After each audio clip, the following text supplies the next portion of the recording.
ದ್ವಿತೀಯ PUCಯ ವಿದ್ಯಾರ್ಥಿಗಳೇ, ಈ ಒಂದು ವಿಡಿಯೋದಲ್ಲಿ ನಿಮ್ಮ ಅಪೇಕ್ಷೆಯ ಮೇರೆಗೆ ಅಂದರೆ ನಿಮ್ಮ ಡಿಮ್ಯಾಂಡಿನ ಮೇರೆಗೆ ಈ ಒಂದು ಕ್ವಶನ್ ಪೇಪರಿನ ಕೀ ಆನ್ಸರ್ ಕೂಡ ನಾನು ಹೇಳ್ತಾ ಹೋಗ್ತಾ ಇರ್ತೇನೆ. ರೀಸನ್ ಇಷ್ಟೇ, ಗುರು ಕಿರಣ್ ಅವರು ಮಂಡ್ಯ ಜಿಲ್ಲೆಯಿಂದ ಈ ಒಂದು ಪ್ರಶ್ನೆ ಪತ್ರಿಕೆಯನ್ನು ಕಳಿಸಿಕೊಟ್ಟು, ಜೊತೆಗೆ ಸರ್ ಈ ಪ್ರಶ್ನೆ ಪತ್ರಿಕೆಯನ್ನು ಸಾಲ್ವ್ ಮಾಡಿ, ಸ್ಪೆಷಲಿ ರಿಪೋರ್ಟೆಡ್ ಸ್ಪೀಚ್ ಕೂಡ ಬಿಡಬೇಡಿ, ಅದನ್ನು ಕೂಡ ಸಾಲ್ವ್ ಮಾಡಿ, ಲೆಂತಿ ಆಗಲಿ ವಿಡಿಯೋ ಅಂತ ಕೇಳ್ಕೊಂಡಿದ್ದಾರೆ. ಜೊತೆಗೆ ಬೇರೆ ವಿದ್ಯಾರ್ಥಿಗಳು ಕೂಡ ವಿತ್ ಕೀ ಆನ್ಸರ್ ಅಂತ ನಮಗೆ ಕಮೆಂಟ್ಸಲ್ಲಿ ಬರಿತಾ ಇದ್ದಾರೆ. ಇದನ್ನೆಲ್ಲ ಪರಿಗಣಿಸಿ, ಹೌದಲ್ವಾ, ನಿಮ್ಮ ಒಂದು ಪ್ರೀತಿಗಾಗಿ ಈ ಒಂದು ವಿಡಿಯೋದಲ್ಲಿ ನಾನು ಕೀ ಆನ್ಸರ್ ಕೂಡ ಹೇಳ್ತಾ ಹೋಗ್ತೇನೆ. ಯಾಕಂದರೆ ಇದು ನಮ್ಮ ಸಬ್ಜೆಕ್ಟು, ಇದು ನನ್ನ ಸಬ್ಜೆಕ್ಟು, ಇದು ಕೀ ಆನ್ಸರ್ ಎಲ್ಲದು ಕೂಡ ನಮಗೆ ಗೊತ್ತಿರುತ್ತೆ. ಹಾಗಾಗಿ ಬನ್ನಿ sir, without wasting our time let me start this video. Second year PUC preparatory exam January 2024 ಮಂಡ್ಯದಲ್ಲಿ ನಡೆದಂತಹ 19/1/2024 ಫಸ್ಟ್ ಮೇನ್ ಕ್ವಶನನ್ನು ನಾವು ನೋಡೋದಾದರೆ, ಹೌದಲ್ವ, first main question for 10 marks MCQs ಇರುತ್ತೆ. First question dash will make the face of heaven ಅಂತ ಇದೆ. ಇದಕ್ಕೆ ಸರಿಯಾದ ಉತ್ತರ ರೋಮಿಯೋ ಅಂತ. ಯಾಕೆ ಅಂತ ನಿಮಗೆ ಡೌಟ್ ಇದ್ದರೆ, ಜೂಲಿಯೆಟ್ಟು ದೇವ್ರ ಹತ್ರ ಬೇಡ್ಕೊತಾಳೆ, ಓ ದೇವರೇ, ನಾನು ಸತ್ತ ಮೇಲೆ ರೋಮಿಯೋನನ್ನು ತುಂಡಾಗಿ ಮಾಡಿ, cut him into the pieces, scatter into the sky ಅಂತ ಇದೆ. ಅಂದರೆ ರೋಮಿಯೋ ಆಕಾಶದಲ್ಲಿ ನಕ್ಷತ್ರ ಆದರೆ ಏನಾಗುತ್ತೆ, the face of the heaven will shine ಆಗುತ್ತಲ್ವಾ. ನೆಕ್ಸ್ಟ್ ಎರಡನೆಯ ಪ್ರಶ್ನೆ ನಾವು ನೋಡೋದಾದರೆ, ಇನ್ 2 ಡಿಯರ್ ಜರ್ಮನ್ ದೇಶದವರು ಗೇಮಿಂಗ್ ಹೌಸನ್ನು ಬ್ಯಾನ್ ಮಾಡ್ತಾರೆ. ಫಾರ್ಬಿಡನ್ ಅಂದರೆ ಬ್ಯಾನ್ ಮಾಡುವಂಥದ್ದು. ವೈಟ್ ದೆ ಬ್ಯಾಂಡ್ ಅಂತ ಕೇಳಿದ್ದಾರೆ. ಭಾಳ ಈಸಿ. ಅಲ್ಲಿನ ಜನರು ಸಾಯ್ತಾ ಇದ್ದರು, ಅಲ್ಲಿನ ಜನರು ಸುಸೈಡ್ ಮಾಡ್ಕೊತಾ ಇದ್ರು ಅಂತ ಹೇಳಿದರೆ B answer, they did so much harm to the people. ಅದು ಸರಿಯಾದ ಉತ್ತರ, ಹೌದಲ್ವಾ. Yes. Next, in an children archer loves ಅಂತ ಕೇಳಿದ್ದಾರೆ.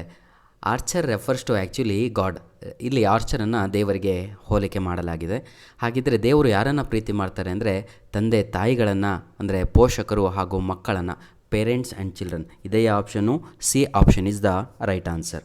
ನನ್ನ ಉದ್ದೇಶ ಇಷ್ಟೇ ಪ್ರೀತಿಯ ಮಕ್ಕಳೇ, ವಿಡಿಯೋ ಮಾಡಿದ ಮೇಲೆ ಸಂಪೂರ್ಣವಾಗಿ ಕ್ಲಾರಿಟಿ ಇರಬೇಕು ಅಂತ.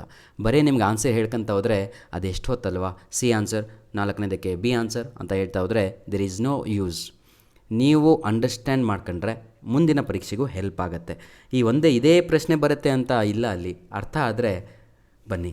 ಹೂ led the resistant against her own husband. Vandana Shiva ಪಾಠದಲ್ಲಿ, ಹೌದಲ್ವ, everything I need to know learnt in the forest ಪಾಠದಲ್ಲಿ ಯಾವ ಹೆಣ್ಣು ಮಗು ತನ್ನ ಗಂಡನ ವಿರುದ್ಧವಾಗಿಯೇ ನಿಂತು ಹೋರಾಡ್ತಾಳೆ ಅಂತ ಹೇಳಿದರೆ ಅದಕ್ಕೆ ಬಚನಿ ದೇವಿ ಅನ್ನೋದು ಸರಿಯಾದ ಉತ್ತರ. B answer is the right. Fifth one, match the following. ಅದಕ್ಕೂ ಕೂಡ 1 ಮಾರ್ಕ್ಸ್ ಇರುತ್ತೆ.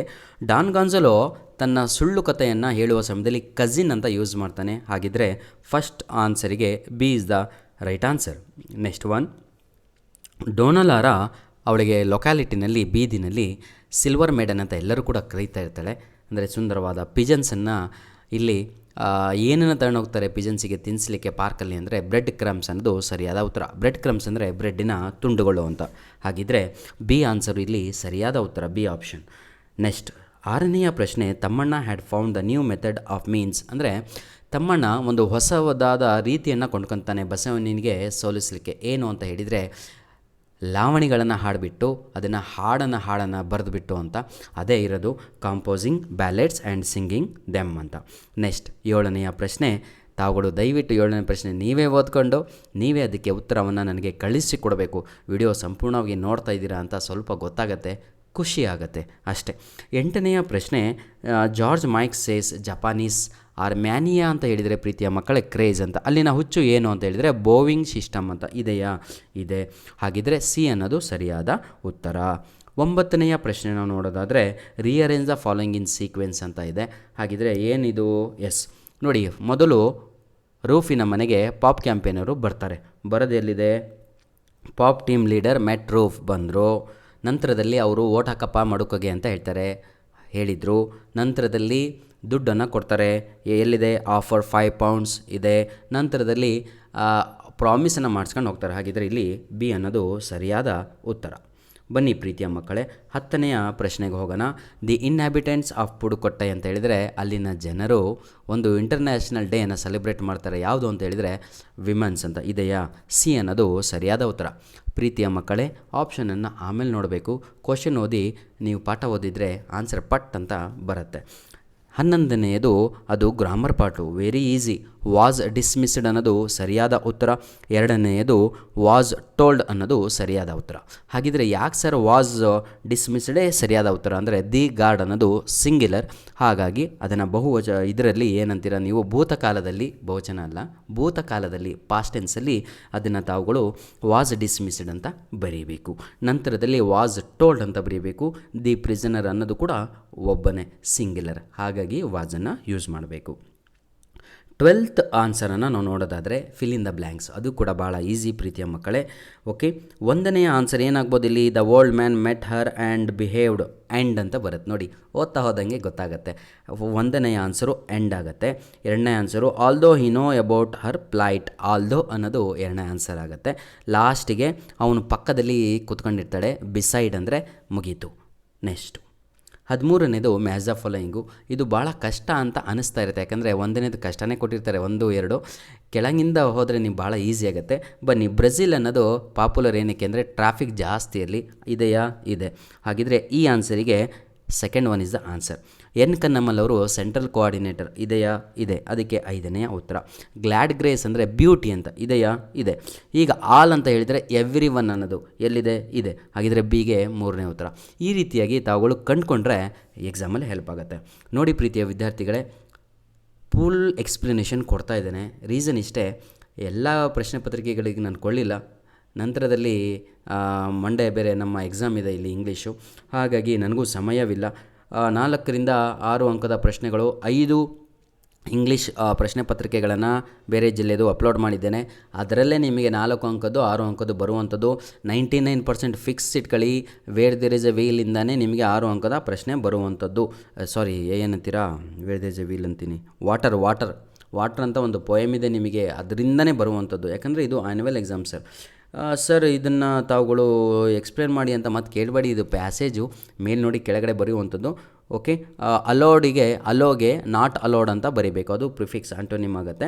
ಇದು ಕೂಡ ಬಹಳ ಈಸಿ ಪ್ರೀತಿಯ ಮಕ್ಕಳು. 26ನೇ ಕ್ವಶನ್ನು ಬಹಳ ಈಸಿ.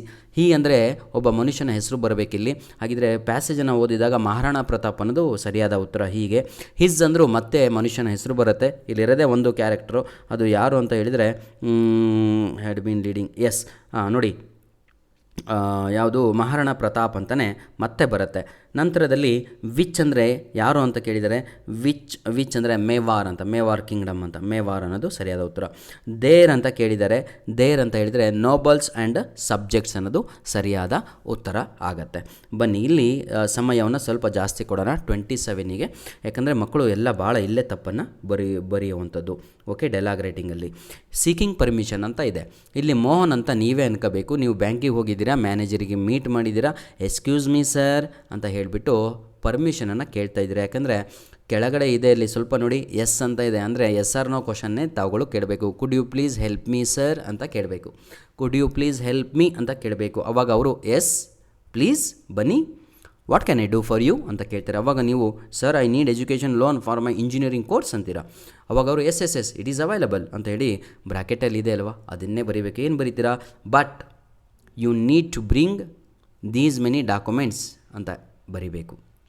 ಲಾಸ್ಟಲ್ಲಿ ಗ್ರ್ಯಾಟಿಟ್ಯೂಡ್ ಅಂತ ಇದೆ, ಅಲ್ಲಿ ಥ್ಯಾಂಕ್ ಯು ಅಂತ ಬರೆದ್ರೆ ಮುಗೀತು ಸರ್. ನಂತರದಲ್ಲಿ 28 ಮೇನ್ ಕ್ವಶನಲ್ಲೇ ನಮ್ಮ ವಿದ್ಯಾರ್ಥಿಗಳು ಎಲ್ಲರೂ ಟುಸ್ ಅಂತ 0 ಮಾರ್ಕ್ಸ್ ತಗೊಳ್ಳೋದು, ರ್ಯಾಂಕ್ ಸ್ಟೂಡೆಂಟ್ಸ್ ಕೂಡ. ಇದರಷ್ಟು ಈಸಿ ಯಾವುದೂ ಅಲ್ಲ. ಇದನ್ನು ನಾನು ವರ್ಷ ಅಪ್ಲೋಡ್ ಮಾಡ್ತಾನೇ ಇದ್ದೇನೆ, ಆದರೂ ಕೂಡ ಎಕ್ಸ್ಪ್ಲೇನ್ ಮಾಡಿ ಅಂತ ನಮ್ಮ ಗುರು ಕಿರಣ್ ಅವರು ಮಂಡ್ಯ ಜಿಲ್ಲೆಯಿಂದ ಕೇಳ್ಕೊಂಡಿದ್ದೀರಾ. ಹಾಗೂ ಕೆಲವೊಬ್ಬರು ವಿದ್ಯಾರ್ಥಿಗಳು ಕೂಡ ಕೇಳ್ಕೊಂಡಿದ್ದೀರಾ. ವಿಡಿಯೋ 15 ನಿಮಿಷದಿಂದ 20 ನಿಮಿಷ ಆಗ್ಬೋದಪ್ಪ, ಏನು ಮಾಡಲಿಕ್ಕಾಗಲ್ಲ ವಿತ್ ಕೀ ಆನ್ಸರ್ ಆದರೆ. ಹಾಗೆ ವಿತೌಟ್ ಕೀ ಆನ್ಸರ್ 3 ನಿಮಿಷ 2 ನಿಮಿಷದಲ್ಲಿ ಮುಗಿದೋಗುತ್ತೆ. Dona Laura ask to Don Gonzalo that. You ಅನ್ನೋದು ಹೀ ಆಗುತ್ತೆ, ಹ್ಯಾವ್ ಅನ್ನೋದು ಪಾಸ್ಟ್ ಟೆನ್ಸಲ್ಲಿ ಹ್ಯಾಡ್ ಆಗುತ್ತೆ. He had scared away the birds who had been. Were ಅನ್ನೋದು had been feeding on his bread crumbs. My ಅನ್ನೋದು ಹಿಸ್ ಆಗುತ್ತೆ, ಮುಗೀತು. Don Gonzalo replied to Dona Laura what he cared about the birds. What he cared about the birds. Why ಅಂತ ಆಗಬೇಕು. ಇನ್ನು ಏನು problem ಇಲ್ಲ ರೀ, ಕೊಟ್ಟ ಮೇಲೆ ಮುಗೀತು. What he cared about the birds. Okay, cared ಇಲ್ಲಿ ಡಿಡ್ ಬರಲ್ಲ ಆಯಿತಾ, ಡಿಡ್ ಪ್ಲಸ್ ಕೇರ್ಡ್ ಆಗಿಬಿಡುತ್ತೆ. Dona Laura replied to Don Gonzalo but she would. ನೋಡಿ, ಐ ಅನ್ನೋದು ಶೀ ಆಗುತ್ತೆ, ವಿಲ್ ಅನ್ನೋದು ವುಡ್ ಆಗುತ್ತೆ. Cared about them. Don Gonzalo reply ಕೊಡ್ತಾನೆ. ಅದಕ್ಕೆ Don Gonzalo reply to Dona Laura, madam this ಅನ್ನೋದು ದಟ್ ಆಗುತ್ತೆ, ದಟ್ ಈಸ್ ಅನ್ನೋದು ವಾಸ್ ಆಗುತ್ತೆ, ವಾಸ್ ಎ ಪಬ್ಲಿಕ್ ಪಾರ್ಕ್. ಮುಗೀತು. ಬಹಳ ಸಲೀಸಾಗಿ ಬರೆಯುವಂಥದ್ದು. ಇದು ಯಾರಿಗೆ ಅರ್ಥ ಆಗಿಲ್ವೋ ದಯವಿಟ್ಟು ನನ್ನ ಯೂಟ್ಯೂಬ್ ಚಾನಲ್ನ ಸಬ್ಸ್ಕ್ರೈಬ್ ಮಾಡಿಕೊಂಡು ಒಂದು ಪ್ಲೇ ಲಿಸ್ಟಲ್ಲಿ ಪಿ ಯು ಸಿ ಗ್ರಾಮರ್ ಅಂತ ಬರೆದಿದ್ದೇನೆ. ಆ ಒಂದು ಪಿ ಯು ಸಿ ಗ್ರಾಮರಲ್ಲಿ ತಮಗೆ ಎಲ್ಲದೂ ಕೂಡ ಎಕ್ಸಾಮಿಗೆ ಬರುವಂಥದ್ದೆಲ್ಲದೂ ಕೂಡ ಇದೆ ಪ್ರೀತಿಯ ಮಕ್ಕಳೇ. ಇಲ್ಲಿಗೆ ನಮ್ಮ ಎಲ್ಲ ಕ್ವಶನ್ ಪೇಪರ್ ಮುಕ್ತಾಯವಾಯಿತು. ಇದು ಭಾಳ ಈಸಿ. ಓಕೆ, ಮೇಲ್ಗಡೆ ನೋಡಿ ಬರೆಯುವಂಥದ್ದು ಫ್ಲೋ ಚಾರ್ಟ್ ಇದು. ಧನ್ಯವಾದಗಳು ಪ್ರೀತಿಯ ವಿದ್ಯಾರ್ಥಿಗಳೇ. ನಿಮ್ಮ ಪ್ರೀತಿ ಸಹಕಾರ ಹೀಗೆ ನಮ್ಮ ಜೊತೆ ಮುಂದೆ ಬರೆಯಲಿ. ಮುಂದಿನ ದಿನಗಳಲ್ಲಿಯೂ ಕೂಡ ಇದೇ ರೀತಿಯಾಗಿ ತಾವುಗಳು ನಮ್ಮ ಒಂದು ಸಬ್ಸ್ಕ್ರೈಬರ್ಸ್ಗಳನ್ನು ಹೆಚ್ಚಿಗೆ ಮಾಡ್ಕೊತ ನಿಮ್ಮ ಹೆಲ್ಪು ನಮ್ಮ ಜೊತೆ ಇರಲಿ ಅಂತ ಹೇಳ್ತಾ ಆ ವಿಡಿಯೋನ ಇಲ್ಲಿಗೆ ಮುಗಿಸ್ತಾ ಇದ್ದೇನೆ. All the best for your annual exams. ಹೌದಲ್ವಾ? God bless you all. ಒಂದು 5 ಪ್ರಶ್ನೆ ಪತ್ರಿಕೆಗಳನ್ನು ಅಪ್ಲೋಡ್ ಮಾಡಿದ್ದೇನೆ. ಇಂಗ್ಲೀಷ್ ಅಷ್ಟೇ ಓದ್ಕೊಂಡ್ರೆ ಸಾಕು, ಭಾಳ ಹೆಲ್ಪ್ ಆಗುತ್ತೆ. ಧನ್ಯವಾದಗಳು.